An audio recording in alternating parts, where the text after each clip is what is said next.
Hey everyone, thank you for joining us. I'm here in London today, and I'm joined as usual by Helen and Artie. Hello guys. Hi. Hi guys. I'm using the gender.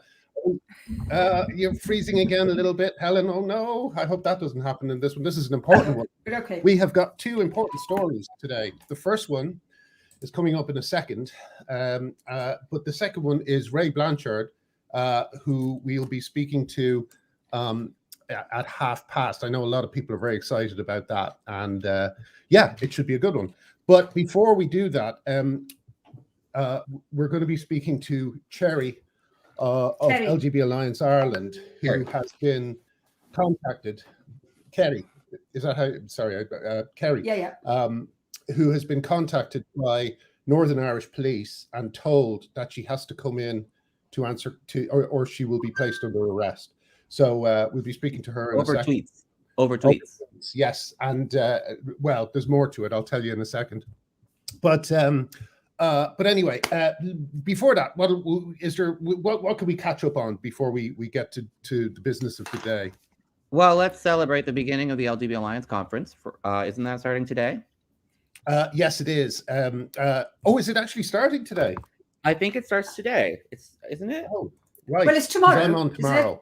So tomorrow is when Graham is on, but it's not just Graham. There's other people too. So it's a 2-day conference. Oh, I thought it was 3. I'm sorry. Oh, 3? Oh God, I'm so sorry. I didn't realize. I should have known. Tomorrow. That. It's tomorrow. Yeah. Oh, I'm sorry. But anyway, yes, which I think is brilliant. What an excellent thing. Although I see lots of people. I did see, was it an MP today, a Scottish MP, calling it saying it's a hate conference. I mean, it's just the most astonishing. I say astonishing a lot, but it is astonishing. I know. Well, that's the nature of this fight. Kirsty Blackman, just perfectly happy to say, with the LGBT Alliance hate conference this week. I mean, honestly, what even is a hate conference? How would you even go about organizing a hate conference? It's honestly, it just comes across as unbelievably homophobic. Yeah, it's gays and lesbians and bisexuals meeting together. Fuck you, Kirsty Blackman. You know. Yeah. I rolled an idea past one of my many WhatsApp groups I'm in, suggesting that I offer £10,000 to anyone who can prove the LGBT Alliance is a hate group, named after, inspired by James Randi's offer, where he offered £1 million to anyone who proved the supernatural.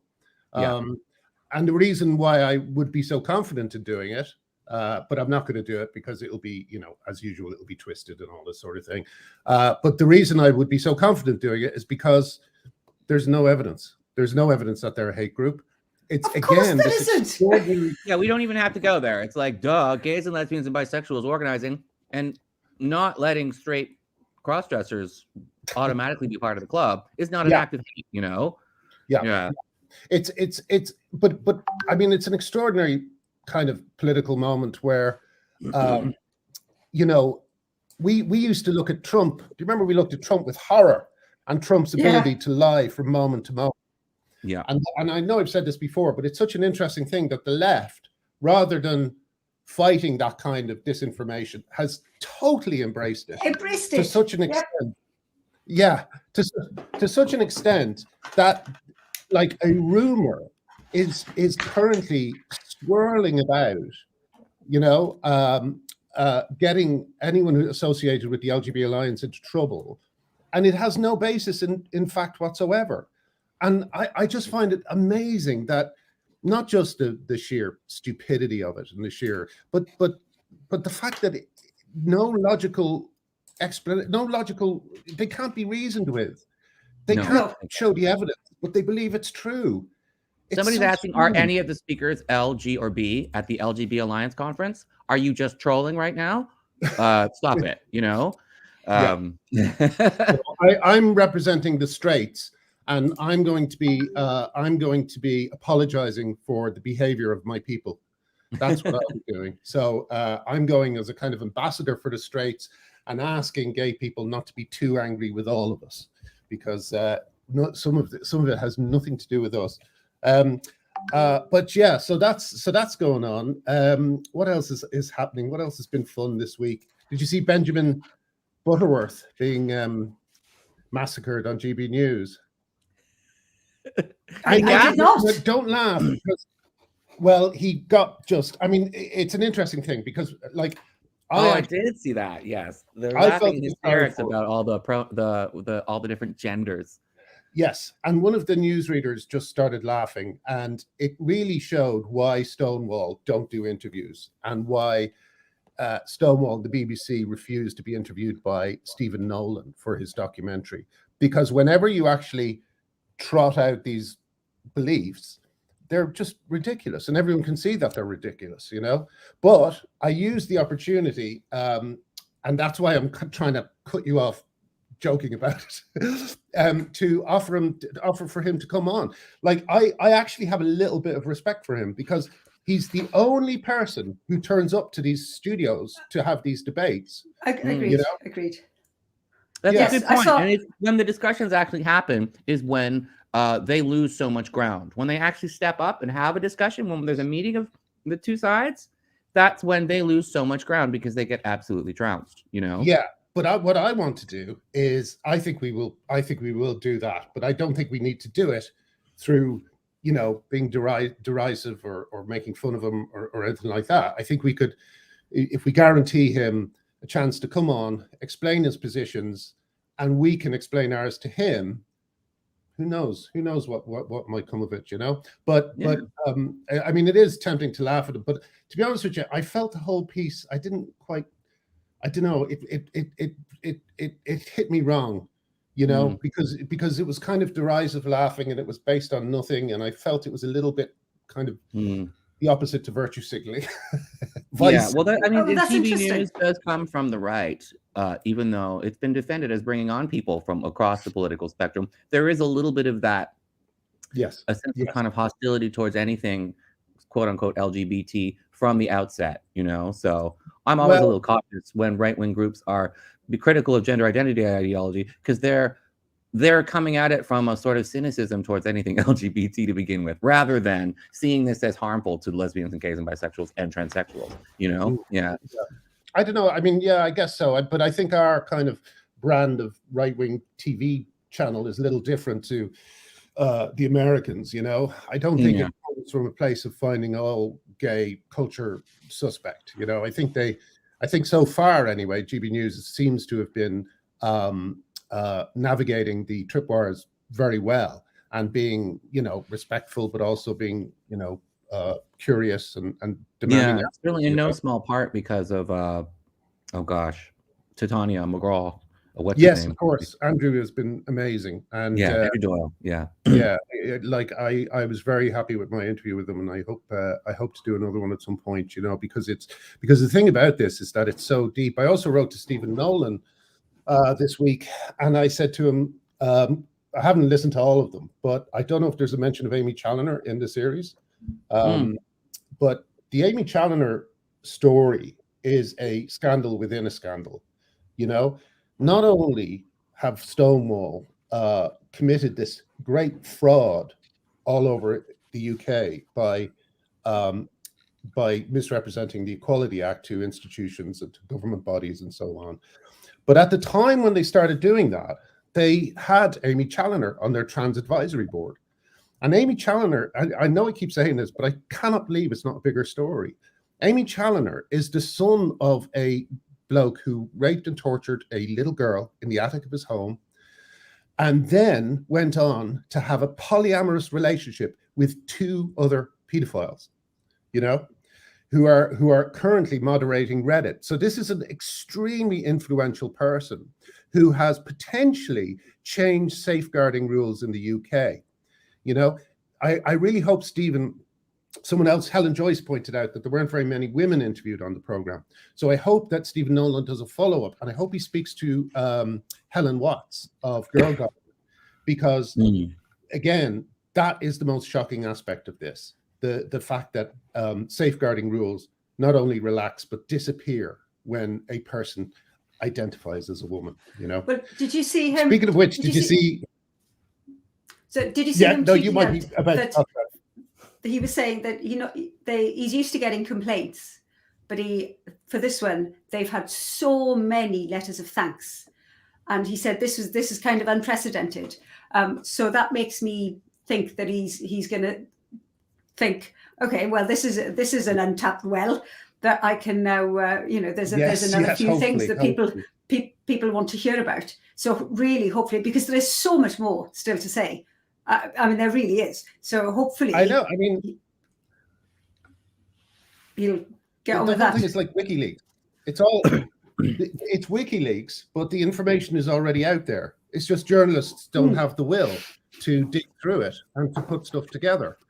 Like Stephen, if you would like to do a search on my Substack for the name Aimee Challenor or Ashton Challenor, then you've got your next series lined up, because for me it's almost as big a scandal as the Savile scandal, because it's dangerous people not making use of institutions but influencing institutions. It's extremely important, and I don't know why it's not a big story. Listen, Kerry is here, so sorry, I've been calling you Cherry, Kerry. I'm so sorry. Sorry, it's your beautiful red hair. That's why. Yes, that's it. Kerry, you just tweeted that. Hello, Kerry. You just tweeted that. Lovely to see you. Oh yes, hello. You just tweeted that Northern Irish police have been in touch. Now, I immediately got onto it because I've been contacted by Northern Irish police as well. What can you tell us about it? Bearing in mind that no charges have been brought, so none of us are in danger of contempt of court here. Yes, so I can tell you everything about it because I just had a phone call. That's all. They haven't brought any charges. Yes. So I had a phone call from a perfectly pleasant policeman this afternoon who told me that David Paisley has called them. It was David Paisley? David Paisley has called them and made complaints about tweets that I've made about him. Now, he has previously sent me direct messages about a tweet that he felt was libelous and threatened to sue me for libel over it. Yes. He wrote within that message that he sent to me that he was sending it without prejudice, which means that if I agree to delete it, which I did, then he can't take any further action. But I'm not sure if he realizes that. Either way. So this policeman contacted me today and said he'd been contacted by David Paisley, who sent him screenshots of tweets that I'd tweeted. And that I had to go down to the station to be interviewed voluntarily. So I said, what if I don't want to go to the police station to be interviewed voluntarily? Thank you very much. Yeah. The policeman said, if you don't come down to the station to be interviewed voluntarily, we are going to arrest you. We're going to come to your house and we're going to arrest you. And I said, so if you arrest me, you'll be interviewing me under caution. To which they said, well, we'll be interviewing you under caution anyway. So I tried to pick a bit and get some more information. I said, what tweets is it? Can you tell me what tweets it is? Can you tell me what crimes you suspect me of if you're going to be interviewing me under caution? And he didn't state outright, but he said, it's to do with David Paisley and his sexuality. Which suggests to me that a lesbian, I'm about to go down to a police station to be interviewed for a hate crime against a gay man for tweeting about his sexuality. No, for the life of me, I can't think what it is. I had the man blocked for about a year. He's had me blocked. Yeah. Wow. That's a man who's blocked for a year. This is just somebody who's just looking for things to do and looking for problems to cause, it sounds like.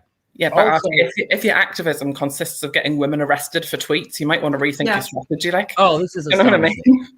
Yes, that's an excellent point. And how dare Attitude Magazine, a gay people's magazine, put him on the cover? This is a man who's harassing lesbians. It's absolutely infuriating. Kerry, I just want to say a couple of things about what happened to me. Right, when the police knocked, I also had a very friendly guy talk to me, and he was representing Northern Irish Police. So I'm wondering if it's the same crowd, the same station that contacted you. What station contacted you? Lurgan. Okay. Maybe we can all write to Lurgan Police Station, find their Twitter as well, and complain to them about this homophobic harassment. But when the very nice policeman spoke to me, I said, I'm not going down. I'm not going to the station to be interviewed by Northern Irish Police over Zoom. I told him, email me, and I will forward the email to my solicitors, and then you can take it from there. So I've not heard from them since, and I think if it is the same crowd, then I think that they just kind of learned from me and are spoofing. I could be wrong, but unless I call their bluff. If they want to arrest you in front of your children and in front of the media, let them fucking try it. If you're under caution either way, call their bluff. Well, that's easy for us to say. I totally understand, Kerry. No, Artie, I'm calling a bluff. Are you? Yeah. Good for you. Come and arrest me. And do you know what? If they come and arrest me in front of my children, both my boys are old enough to be able to explain it to them in simple terms. Both of them know that I stand up for women's rights and I stand up for lesbian women and for children. Both of them understand a bit about my activism. And damn right, if the police come, they can arrest me in front of my children, and I'll go proudly. I'll go proudly because I'm standing in the truth. I'm speaking the truth. Yeah. I'm standing in the light, and I find myself unafraid. Good. Good. You know what? Now, I want to say why is Northern Ireland involved? David Paisley does not live in Northern Ireland that I understand, or maybe he does. I don't know. I don't know anything about that. I live there. He lives there. Oh, I thought you lived in the Republic. Okay. No. So, Kerry, you've got 2 kids. How old are your boys? They are 13 and 9, and they're just the best children. Like, I think everybody loves their children, but I really like my children. I really like spending time with them. They're hilarious and just beautiful boys. They really are. Oh, it's interesting, isn't it? You're the second mother to be targeted. Actually, no, the third. I think Kate Scott was the first, and now Marion Miller, and now you have been targeted, and you're all mothers of children. Yeah. My oldest son's autistic as well, like Marion Miller's kids too. Oh, right. Yeah. Well, listen. I'm not sure if Dennis Kavanagh is watching in the comments. I haven't been looking at the comments yet. But Dennis, if you have any advice, get in touch with me, and I will give you Kerry's email. He's already on the case. Is he? He's already Brilliant. Yeah. Kerry, it sounds like you have it all sorted out. I thought we were going to help you, but it sounds like you've got exactly the right attitude, and you're really kind of spoiling for a fight. So yeah, there's an army. There's an army of people who've come in and said they're supporting that. Yeah. And I'm absolutely confident that I have not tweeted anything hateful because I don't tweet hateful things. Yeah. Mm-hmm. Absolutely. That's amazing. Kerry, an amazing ambassador for women. That is incredible. People are saying shut your account down on Twitter because you don't want the police to be able to get any more evidence. No, I'm not shutting my account down. I stand by every word that I have tweeted. And I tweet from my heart about love and about boundaries and about representing women and speaking up for children. And I'm not hiding. I'm not going to hide. Yeah. Yeah. God, that for a game of soldiers, like. All right. I think they're gonna wake up just as they did in Scotland. I think they're gonna wake up a sleeping giant if they pursue this any further. We have to go in a sec because we have Ray waiting now to come on. But listen, Kerry, if you need to come on, if you need to speak to us, whatever you need from us, just let us know, okay? Thank you so much, Graham. I'm hoping it's just going to blow over, but thank you so much for having me on.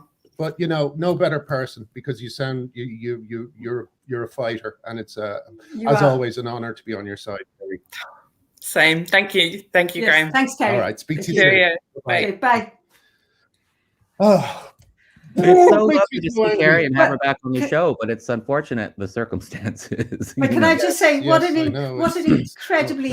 incredibly well-spoken woman. That was almost a superb sort of speech there. That was amazing. Fair play to her.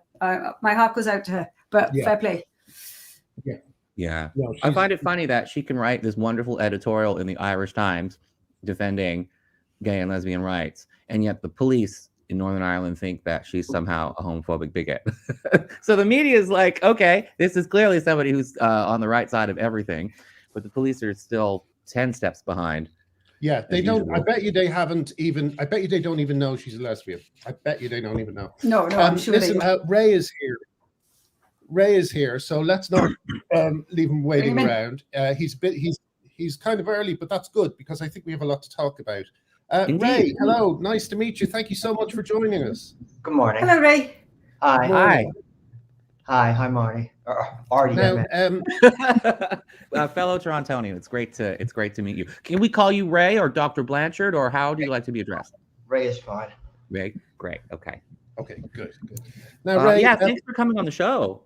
We've been doing this for a year now. We've been talking about all aspects of gender identity ideology and its intersection with gay rights and women's rights and children's rights. And we need more to talk about the science behind all of this stuff a little bit more, it seems. So, okay.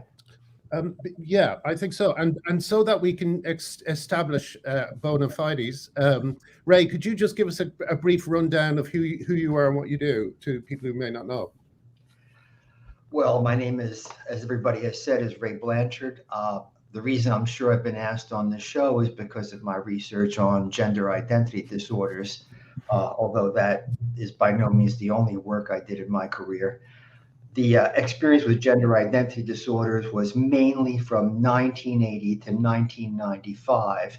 During those 15 years, I worked as a psychologist at a gender identity clinic, which was basically a gatekeeper clinic. It approved provincial reimbursement for sex reassignment surgery for patients from all over the Canadian province of Ontario. And we also saw patients from other provinces who would then get reimbursed by their provincial health insurance plans if we approved the patient as appropriate for surgery. So that's the part of my career that will be relevant for this show. Yeah, you did some amazing stuff afterwards too. You've got a really amazing career working in sexuality in general. I think you worked with the prison population after your work with gender identity disorders. After I left the gender identity clinic, I stayed at the same hospital, Center for Addiction and Mental Health in Toronto, but I became the research director of a clinic for assessing sex offenders. So I didn't move to a prison from the hospital at that point. I just switched what aspect of clinical sexology I was focusing on. Yeah, you were at the Clark Institute, right? I was at the Clark Institute when it was the Clark Institute, and after I'd been there for 15 years, it merged with 3 other hospitals and became the Center for Addiction and Mental Health. I actually worked very briefly as a temp in the Clark Institute, and I think I might have been on the same floor as you. This would have been I don't know if you were still there, but this would have been in the year 2001. Look at you trying to get some of Ray's grammar by on the same floor. Ray, the reason I'm so interested in speaking to you is now forgive me if I've got this slightly wrong, because I just want to just correct me but I believe that you were the first person to point out that the 2 types of people who identify as trans, which is homosexual transsexuals and AGP, autogynephiles.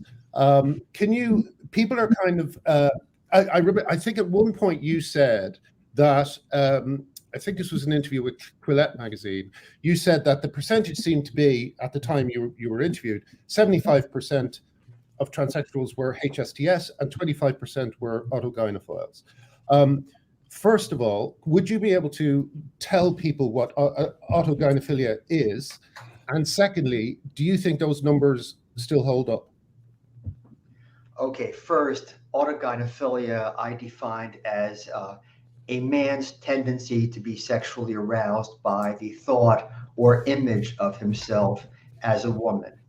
It's similar to what used to be called transvestism by psychiatry. To psychiatrists, transvestism meant sexual cross-dressing in a heterosexual man that's accompanied by sexual arousal, often masturbation. When I started working in the gender clinic, I realized that definition was too narrow, because a lot of guys had sexual excitement from some kind of cross-gender ideation or cross-gender behavior. It wasn't necessarily clothing.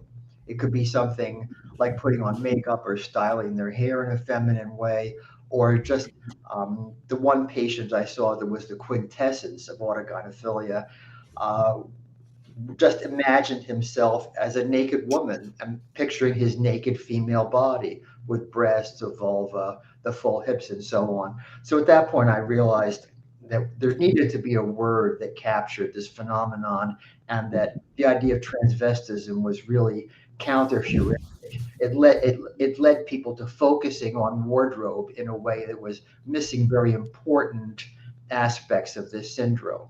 And in particular was missing the aspects of this syndrome, the excitement and the idea of having a woman's body that represented the bridge to gender dysphoria and wanting to have sex reassignment to actually acquire a woman's body on a full-time basis. Yeah, so it was almost like people were seeing it as like fetishizing the object of clothing, right, and not seeing that the clothing was a proxy for imagining that you're a woman or something along those lines, right? Yes, you're correct. People thought that it was the clothing per se. They didn't realize that it was the symbolic meaning of the clothing that was really exciting, and that this symbolic meaning could be triggered from other things that were not clothing per se. Mm-hmm. And that's interesting because the gatekeeping at the time, it's my understanding that typically, if you weren't homosexual, you were not, no, I'm not saying in your clinic, but typically non-homosexuals who wanted sex reassignment were generally considered transvestites and therefore bad candidates for sex change. And I think it was your merging of the typologies or the etiologies, I'm not sure the right word, that helped heterosexual or non-homosexual transsexuals to be legitimized in the field and to give them so that clinicians could understand that that their gender dysphoria was just as legitimate. It just didn't come from homosexuality. Is that right? I think I have to kind of scale down what you're giving me credit for. In the field of gender identity disorders, as in many, many human endeavors, what people say they're doing and what they write on paper is often very, very different from what's actually happening in the field. When I joined the gender identity clinic in 1980, we had already operated, or that clinic, I wasn't there, had already operated on a man who was in his early 70s and who transitioned to living as a woman at around that age of 70. And this guy had a very, very clear-cut history of sexual arousal and masturbation in connection with cross-dressing or other cross-gender ideas, imagining his wife as a man while he was having sex with her and that she was penetrating him. So, and what was true of our clinic, I think was true of many clinics. They might have had some official policy of, oh, these dirty transvestites, they're not suitable for the sacrament of sex reassignment. But in practice, patients had been getting, autogynophilic patients had been getting sex reassignment on an occasional basis for a long time before I came out and said, let's make this official. These patients are equally suitable for sex reassignment if they're psychological distress justifies it. If their psychological distress justifies it. Now that's interesting because at the time there was so much of social stigma around transition. It was going to be such a challenging thing to do in society that it was really only the people with the most significant levels of distress who would really qualify and who would want to go ahead and undergo this procedure. I think there was a lot, you had to go through gatekeeping.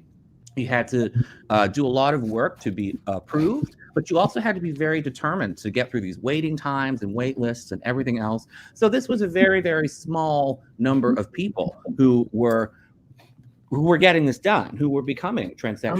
Am I right in thinking that that it is not actually a cure for dysphoria, or is not always a cure for dysphoria, and that is one reason why the gatekeeping is so strict? Well, I think you've raised actually two separate points. I'll speak to your second point first. No, sex reassignment is not a cure for gender dysphoria any more than insulin is a cure for diabetes. It's a treatment that allows people to continue on with their lives.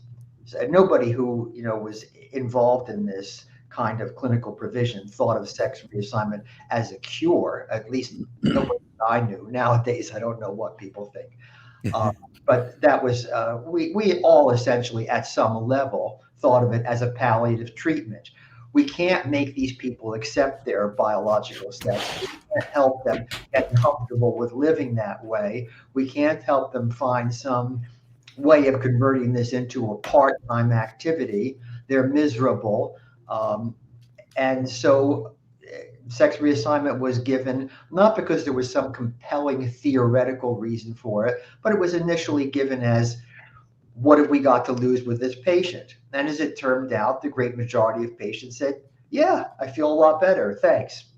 Okay, that was your second point. The first point was with regard to the gatekeeping and the consequences of gatekeeping. At the clinic where I worked, patients had to live for 2 full years as the sex they said they wanted to be before we considered them eligible for approval for sex reassignment. Now, living as the opposite sex for 2 years meant you either had to be working full-time or enrolled in a school program and attending school as the opposite sex, or for the very few cases who were elderly and retired, they had to do some bona fide charity work in the cross-gender role. And the patient had to bring us documentation that proved that they were working or going to school in the cross-gender role and that they were actually living this way. So that way the patient couldn't be staying in his or her apartment ordering pizza delivery while wearing a dress and saying, I'm living as the opposite sex, right? They had to go out there and prove it. And that criteria, the 2 years of what we called real life test, was basically what screened out the huge majority of patients who showed up for initial assessment inquiring about sex reassignment. It wasn't our looking at them and saying, yes to you, no to you, you know, like a doorman at a nightclub. You know? It was, the patient had to demonstrate, I want to be the opposite sex bad enough that I'm going to do this and I can succeed at it. Yeah, that so makes sense. That grossly chopped down the number of patients who went the full distance. So that scares me a little bit, because the fact that gatekeeping seems to have vanished altogether in the new affirmation everywhere model for all ages, seems to me gatekeeping worked. Gatekeeping deterred a lot of people. It seems like there are a lot of people who might be going through a short-term crisis in their lives and may throw themselves at sex change because they think, sorry, I'm using outdated terminology, I know, because they think it might be, it might help them. And it's time that helps these people to realize that maybe they shouldn't be making these commitments to these things. So it scares me that that's gone out the window now. But it seems like everything's changed now. So you stopped working in this field in 1995, but you're still active in, you know, in academia and in the field in general. So you must be seeing how much everything has changed. And the big one, I think, is now that there's no stigma and that there's even cachet in having a transgender identity in society, that means the pool of people who are opting to identify as transgender and perhaps opting to undergo reassignment surgery or at least get hormones or some kind of medical intervention has grown astronomically. And it seems like the demographic has changed entirely. What do you think about that? Well, I think you're right that the number of, yes, you're right, but I want to add a qualification to that. I think that the numbers of homosexual male to female transsexuals has stayed about the same. It's the number of the non-homosexual / autogynophilic male to female transsexuals that has increased dramatically. And that might have to do with stigma.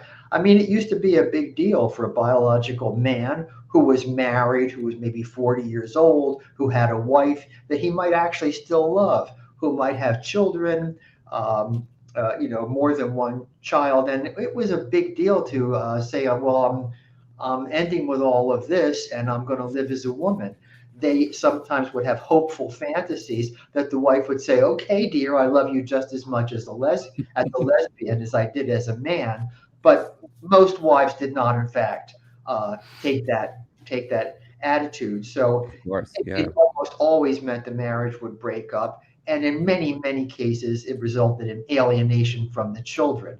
Whatever the children might have thought privately about their dad now being Mary Sue, they didn't want their classmates to know about it. So back in the day, making this kind of decision to move into the female role, if you were a married husband and father was a big deal. This was going to turn your life on its head.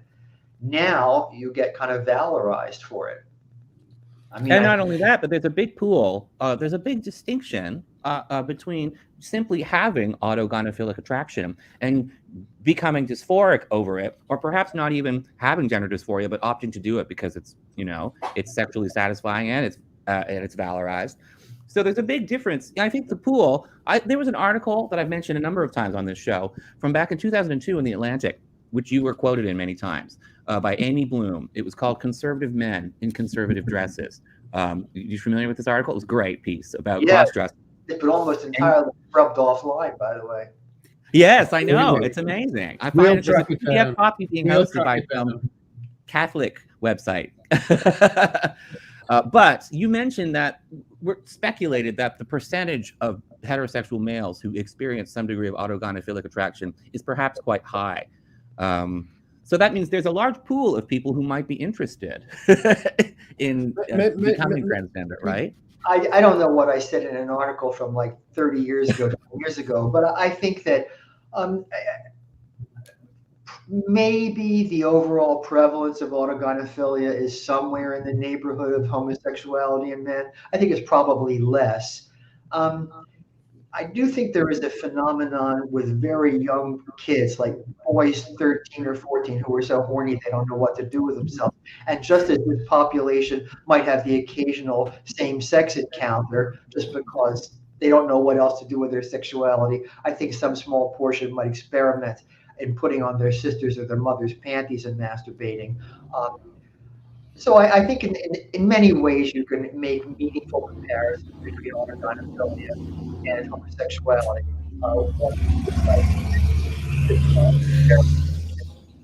Experimentation by young kids. And also, as in the case of homosexuality, you could have masculine gay men or feminine lesbian women. You could have those who are homosexual but show a lot of cross-gender traits, but with no interest whatsoever in modifying their bodies. And then you can get homosexual men and lesbian women who become gender dysphoric and want to actually change into the opposite gender role. And you see that same analogous spectrum among autogynephiles, those who are perfectly contented to cross-dress and masturbate, and it's like, well, that's that then, what's for lunch? And then you have some who become gender dysphoric, but not in an unmanageable way. And then there are some who are so gender dysphoric that carrying on with life becomes very problematic for them, and they have to do something.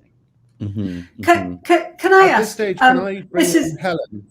Yeah. Oh yes, I came across an article back in I think 2007 entitled "Gender Dysphoria Is Not One Thing" that I think you authored with Michael Bailey, which really made me. Everything got very clarified to me after that article, how there are different sorts of gender dysphoria. But can you explain why this is virtually all male to female autogynephilia? You're cutting up, Helen. Why is it more male to female than female to male? Well, again, I have to start with a qualification, like your tedious, typical academic. That what you're saying about the predominance of males is true, except for the rapid onset gender dysphoria cohort, which is predominantly teenage females. But let's leave them aside because I'm not sure if they're even gender dysphoric in any classical sense. I think that among adult patients, the reason that there's a predominance of males is simply because you have two different etiologic pathways to gender dysphoria for biological males. You have the homosexual pathway and you have the autogynephilic pathway. Whereas in biological females, at least classically, there was only the homosexual pathway.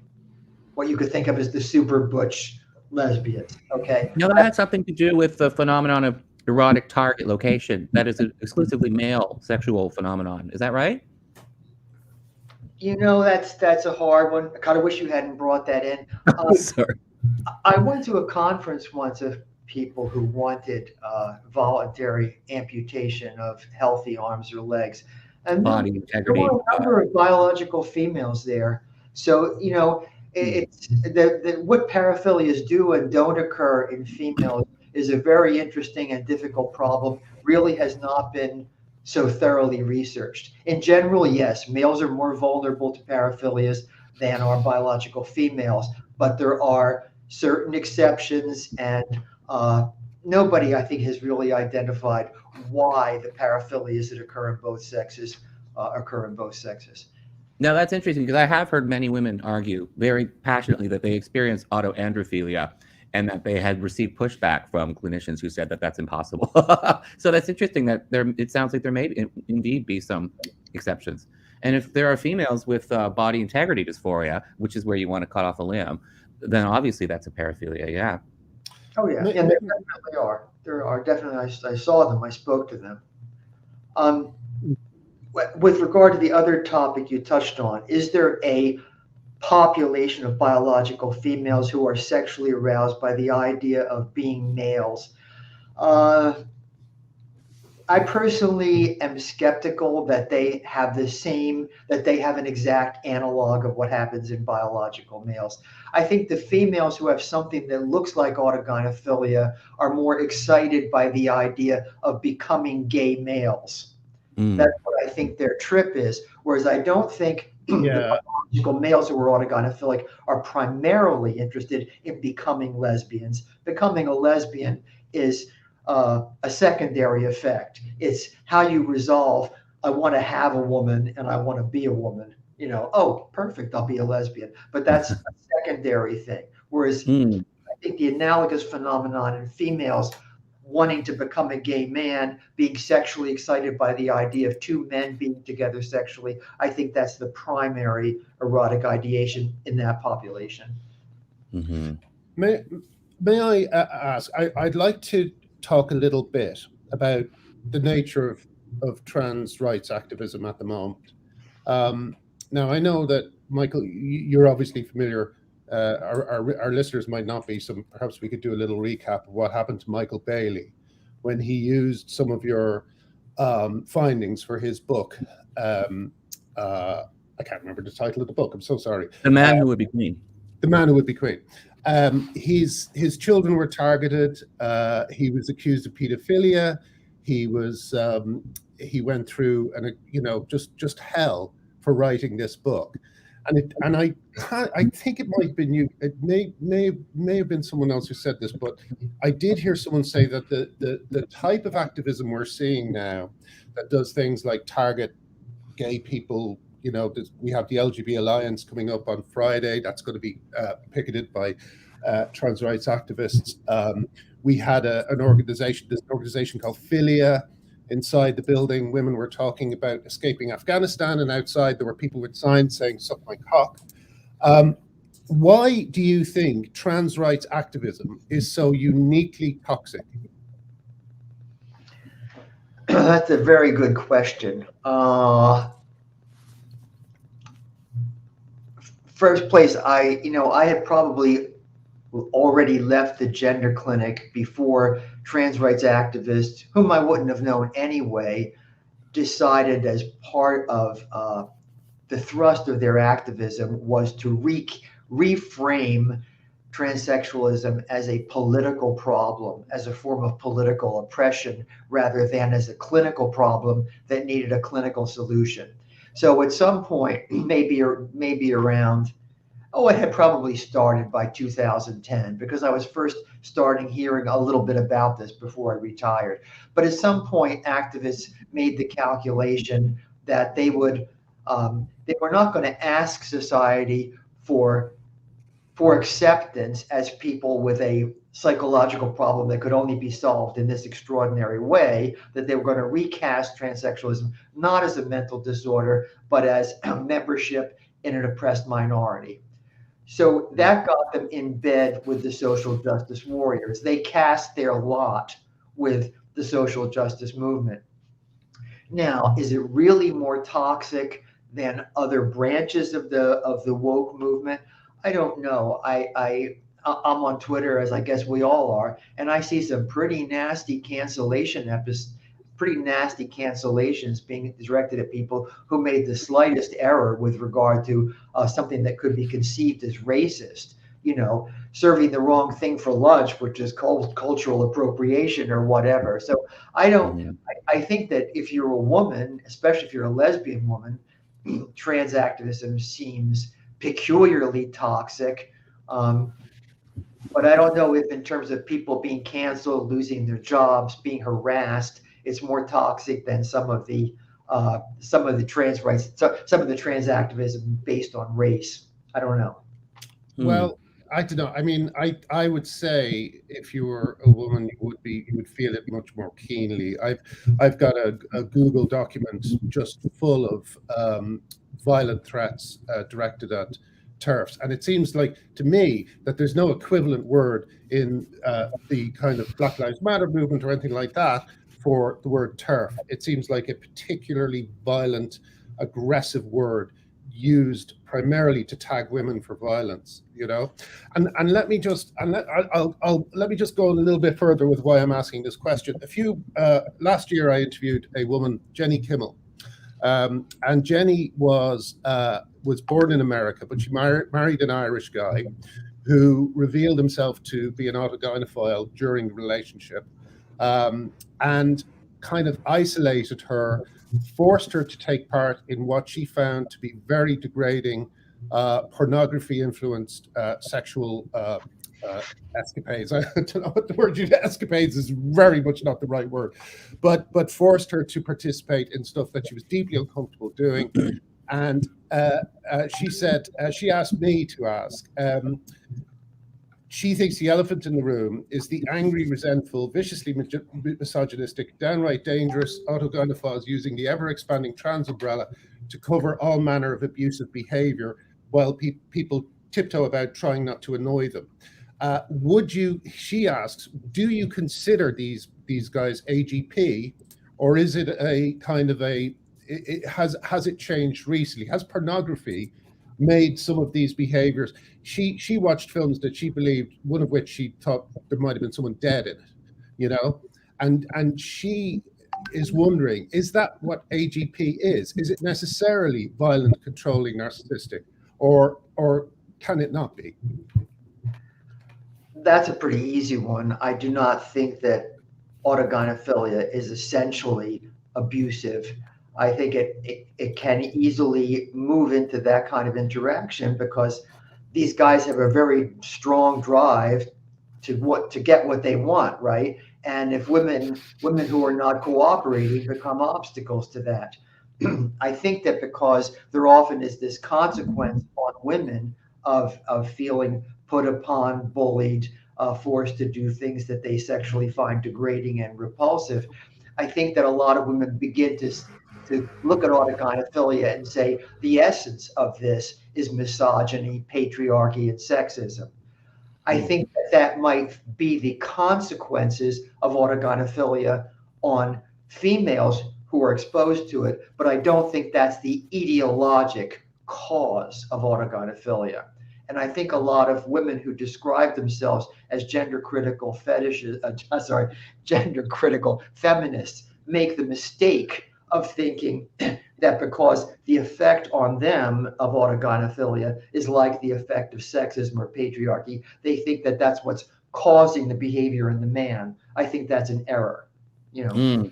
It's an understandable error, of course, because it's right now it seems like a real crisis point. But it's something that I can there's a parallel. In the 90s, I have a relative who, she didn't know I was gay. I was a young teen. And she was very strong, passionate feminist. And she believed that because she saw so much sexism in the gay community, she saw sexist language, she saw drag as offensive to her. She believed that the essence of homosexuality was misogyny. She believed that gay people chose to be same-sex attracted because they hated women so much they wanted to just leave them out of their lives and have sex with each other. She was right to point out the sexism in the gay community. She was wrong to say that that means, therefore, the essence of homosexuality is an ideological hatred of women. So you know what I mean? That all gay people, therefore, are gay because they hate women. The root of homosexuality is not a sexual orientation, it is a hatred of women that becomes a sexual orientation. Instead of it's a sexual orientation that leads some gay men to be sexist against women. So there's maybe a parallel there. I thought that was an interesting thing because it reminds me of what I went through as a kid, being told that gay people are just, essentially at the root, haters of women. Yeah. I think you're making a good parallel. It's the same example of confusing the effect with the cause. Mm-hmm. But there's certainly a cause there. There's among many autogynephiles who become dysphoric and who do transition, there just seems to be a lot of sexism. It's really shocking, Yeah, I could be wrong about this, but I feel part of the problem is that we now have a kind of humanity has a kind of a nervous system that stretches around the world, and is its wires are the social media networks that mean that we almost have a form of telepathy with each other. And I think that you can inject into that a kind of a narcissistic or demanding or entitled point of view, and that can kind of catch on, and it can give everyone the a similar feel. It's why it's so difficult, I think, at the moment to discuss nearly a lot of issues. It's almost impossible to discuss racism, to discuss trans rights, and it's because the kind of toxicity of a few individuals has spread through certain communities. One thing I always notice is the people, we just discussed one of them who's just called the police on a young lesbian in Northern Ireland, but the people who are causing the most trouble in all this, there's not that many of them. There's only about there's only about 20 main ones in the UK, but they wreak havoc, and they get their followers to wreak havoc. I've got a kind of double question that comes from that. In terms of autogynephilia, how much do you think the internet is influencing the recent kind of surge in people, in AGP people, and how much do you think pornography is actually? I know I could be wrong. I believe you once said that autogynephilia is innate, but does that mean you do not think it can be kind of learned behavior from pornography and so on? I think it's true of autogynephilia, as of almost any sexual preference, that what you do and how you do it can be influenced by pornography, much of which is delivered over the internet. But I think that this kind of elaboration of an underlying sexual interest should not be confused with the seeds that gave rise to it.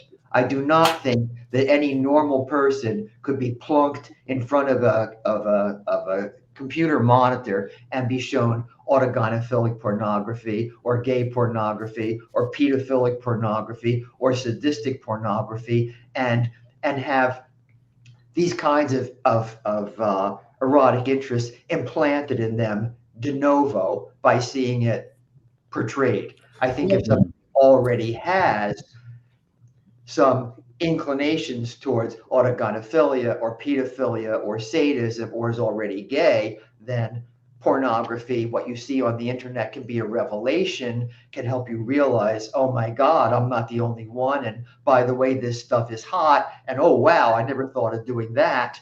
But I see that as a secondary elaboration and not the original seeds of the erotic anomaly. Oh, that's so fascinating. That's really fascinating. If I could just expand on that, and I am very aware that Helen hasn't asked many questions, and it's such an important thing for Helen. I hope you'll finish this off with a few questions in a sec, Helen.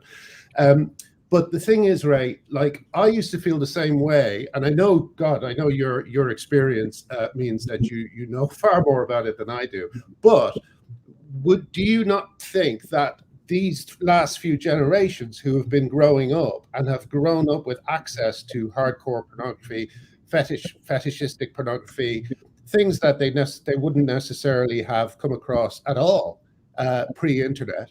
Do you not think that that's having an effect? Well, as I said, I think it affects the elaboration of a pre-existing erotic interest. I don't think it implants it de novo. Now, there could be certain cases where it looks like it's implanted de novo. I would argue that there are people with a paraphilia that is, in some sense, latent. It's already in their brain, ready to go. And then they have to see something in the outside world and they get this kind of bang, shock of recognition. Okay. And I think it's easy to confuse that with that event having caused the erotic interest. I think it's just a kind of shocking, all of a sudden, connection between something that was latent already in their brains and seeing an external representation of the thing that at some inchoate level their brain was looking for. I wonder if there's another aspect to this. Oh, sorry. Yeah. I'll come back to you, Artie. I remember, here's a typical, well, not typical. I'm going to give you the example because it's not typical, because it's dramatic. One patient who was, nothing especially interesting about this patient except for this one thing. This was a male, was gender dysphoric, not enough to go the distance and transition, but gender dysphoric to have a problem and go to a specialized clinic about it. He remembered as a small boy watching television and watching a Bugs Bunny cartoon in which the character of Elmer Fudd was a cartoon pig, for those of you who don't remember. There's one episode in which Elmer Fudd dressed as a female in the cartoon, something meant for children. You know, I don't know why Elmer Fudd dressed as a female in this cartoon. The guy said when he watched this cartoon and saw Elmer Fudd dressed as a woman, it was like somebody hit him in the head with a brick. It was such a powerful revelation. And I would say, you know, I don't think the cartoon caused this. Otherwise, every boy who watched, you know, Elmer Fudd. But Ray, what if the cartoon was always on at 24 hours a day? Well, I think the point, though, Graham, is that you can't conversion therapy someone into becoming an autogynophile. But if they have a little bit of it there, the other factor is acting on it, perhaps. I guess the other factor, though, is like, for example, Ray, you mentioned that homosexual transsexualism seems to have steady numbers, and it also seems to be represented across cultures. You know, you've got hijras and ladyboys and fafinas and things that seem to be parallel to gender nonconforming gay males. But autogynephilia doesn't seem to exist across time and space in the same way. And perhaps that's because the other part, not just discovering pornography that enhances your latent attractions, but it's sort of getting permission in society to act on them outwardly. Do you think there's a factor there like that? Well, you're talking about cultures like, I guess the very famous one is Samoa. Cultures where they essentially don't make any distinction between homosexuality and transsexualism or whatever you want to call it. So if you're gay in that society, even if you're not particularly feminine, and they aren't all, they're identified as a fafina, which translates in Samoan as in the manner of a woman. And they wear special outfits that combine elements of traditional male and female garb. And they have they're a kind of separate caste in the sense that nuns are a separate caste, right? They're part of society, but they're defined as something distinct. And I think that is one way that societies can deal with homosexual individuals. Give them a role, let them be useful, but treat them as something different. I don't think any society can afford to have a caste of autogynophilic male to female cross livers, because what happens to all the wives and children of these people before they go off and join the autogynophilic caste? So I think there's an asymmetry there in whether or not society can afford to have some particular segment move into a cross-gender role and become a distinct segment of society. And in fact, you're right. In many Far Eastern countries where homosexuality and cross-living homosexuality is quite common. There is no analog of what happens with autogynophilic / non-homosexual males, but that doesn't have to mean it doesn't exist. It just could mean that society doesn't have a role for these people, and the inhibitions, the social sanctions of leaving your wife and children to go and live as a quasi-woman would be enormous in some of these societies. And so however many autogynephiles there are in private, they're not going to be publicly visible. They're going to be hiding. Yeah. Helen, is there anything that occurs to you? I mean, we've been speaking a lot about this issue, and of course the issue affects you most of all. Is there anything that before we lose Ray, you'd like to ask? No, I mean, it's an interesting thing, isn't it? Because in a society, we do have to balance the fact that, you know, some men are autogynephilic. I mean, that it is how it is, but we do obviously have to balance that against the rights of women. I mean, but I don't think that Ray particularly disagrees with that. I mean, he's just talking about how it all works, which I think is very interesting. I think is very good to know. And, you know, I'm not sure it affects, I mean, I've seen from my point of view, trans activism, I think the anger has come from autogynephilic males. And I do think that it's part of why we've got the rise of rapid onset gender dysphoria in young girls, because it's because of the politicizing of it, because of they've wanted it to become something that's acceptable in society. And I think that they've driven this rise, this politicizing of it, this idea that everyone can be trans in order that they can do it out in public. Do you have any take on that, Ray? Well, I certainly think I would agree with you in that the enormous interest of autogynephilic men, who in many cases were living outwardly as ordinary men until they were 30 or 40 or 50 years old. I think their interest in gender dysphoria in children and teenagers, it's spurious for them to point at these kids and say, see, that's how I was, because they weren't. Yeah. They're pointing at a diagnostic group that has a totally different life course than they did. But they politically feel that if they can make a connection between what they did as 40-year-old men and what some cute little teenage girl does at the age of 14, that this somehow creates the illusion that, oh, they were always, you know, this was inevitable. They were always this way. It can't have anything to do with sexuality, because here we see this 14-year-old girl who's never even thought about sex, who's gender dysphoric. So I think it was being used by people from one diagnostic group to try and sell their desires to the public on the basis of appeal to a different diagnostic group who they see as more sympathetic. Yeah, there's definitely a lot of that.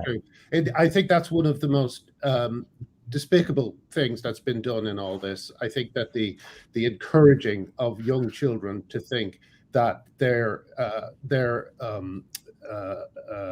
you know, that trans is an actual state that a certain group of people just have, and it almost requires no explanation. They're just trans, and it's such a harmful and reductive way of getting the thing across. And I think the people who are doing it most will really have, you know, a lot to answer for eventually. The other thing I just wanted to quickly say, Ray, just before we go on.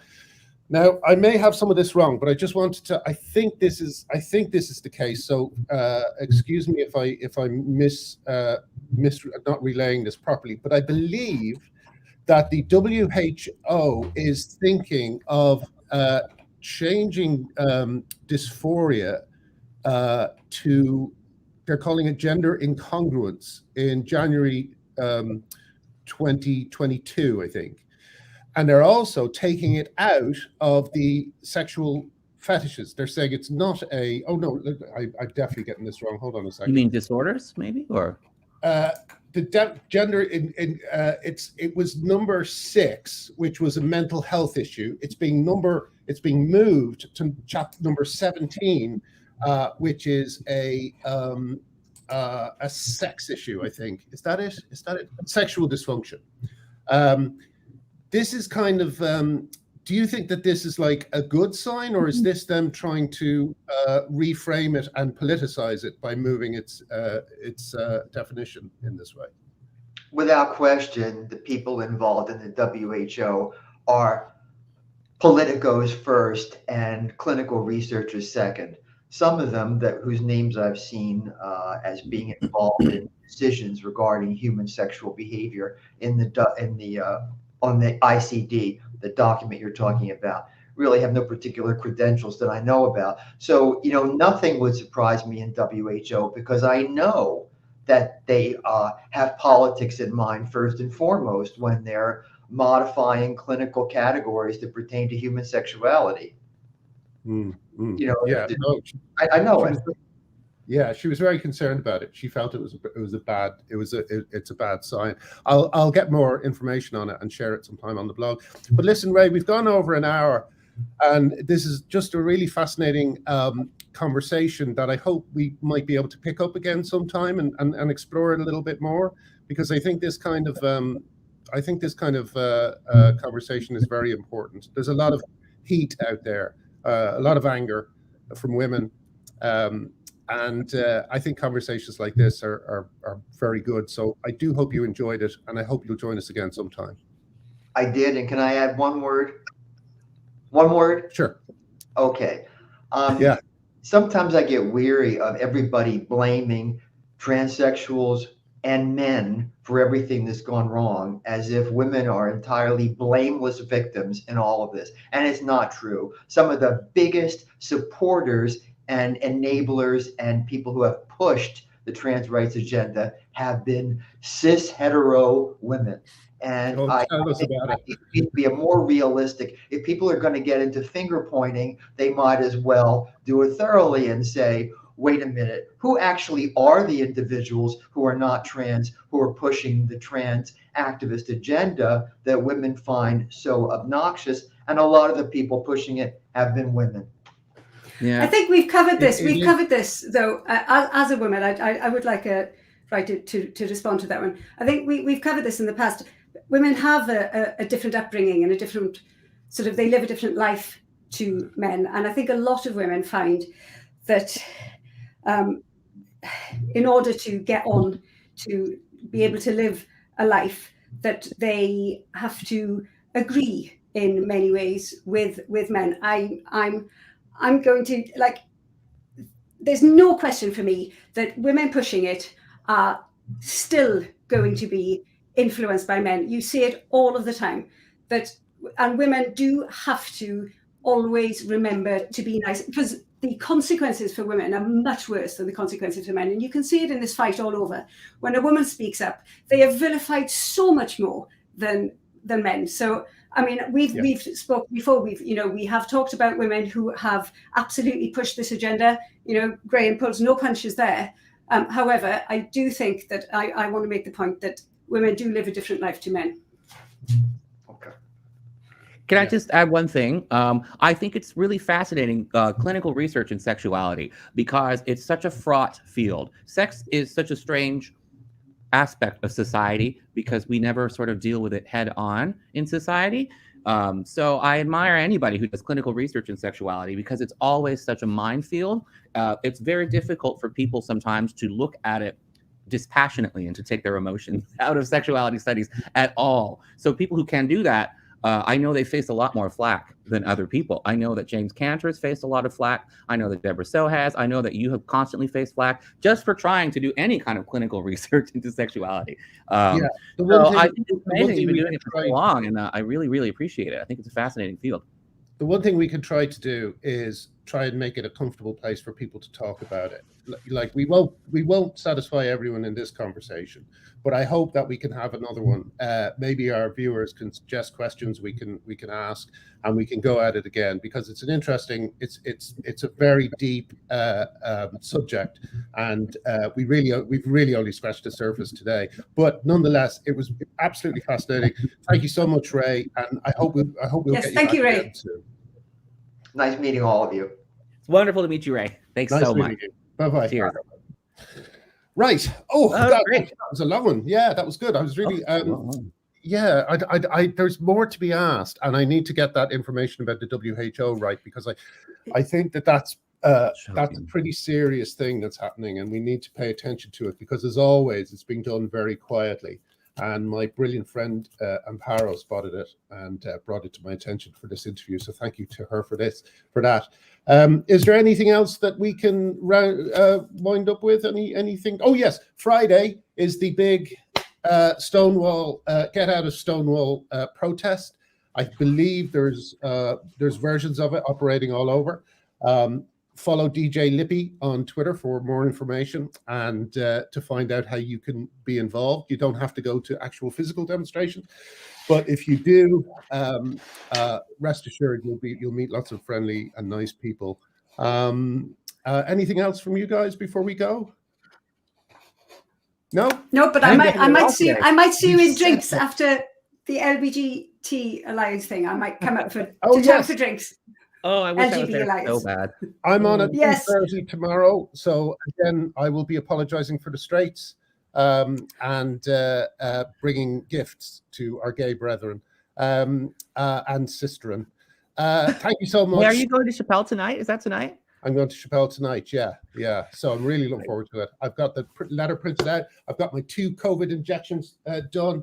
So everything seems like I might actually see the great man live. So I'm very excited. Excellent. Well, enjoy, Graham. Thank you so much. And I will see you all next week. Thanks to everyone for joining us. We'll see you very soon. Bye-bye. Okay, bye.